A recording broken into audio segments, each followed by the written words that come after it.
Polres Jembrana menangkap pelaku penculikan anak Rabu 29 Juni.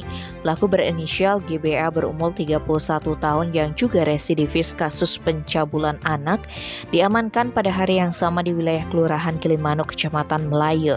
Kasat Reskrim Polres Jembrana AKP Resa Pranata Sejen Kapolres Jembrana AKBP Idewo Gede Juliana Jumat 1 Juli menerangkan pelaku berhasil diamankan berdasarkan informasi dari kerabat korban dan juga bukti rekaman CCTV di dekat lokasi kejadian.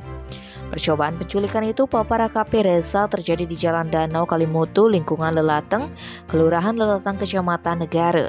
Saat itu korban, MA berusia 12 tahun hendak pulang dengan sepeda gayung. Pelaku yang saat itu mengendarai motor Vario memaksa korban untuk ikut dengan alasan akan dicek badannya. Karena merasa tidak kenal, korban menolak ajakan pelaku.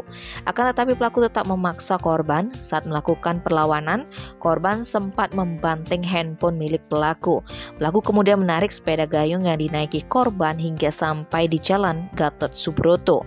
Korban disuruh meletakkan sepedanya di bawah pohon. Korban sempat memegang pohon karena ketakutan. Namun pelaku menarik paksa korban untuk menaik ke atas sepeda motor. Oleh pelaku, sambung AKP Reza, korban diajak ke rumah kosong di Jalan Udayana, Kecamatan Negara. Dalam perjalanan keduanya dilihat oleh AL yang tak lain bibi korban dan diikuti sampai di sebuah rumah kosong. Saat itu bibi korban melihat pelaku masuk ke dalam sementara korban ditinggal di luar.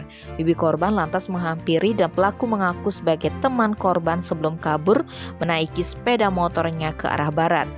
Bibi korban kemudian melaporkan kejadian itu ke pihak kepolisian.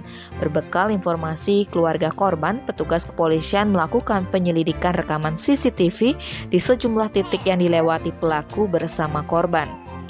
Tak berselang lama pelaku berhasil ditangkap. Pelaku mengakui hendak mencabuli korban di rumah kosong tersebut.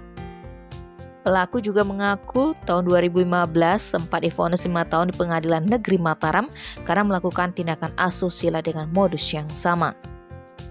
Tim Pali Express melaporkan.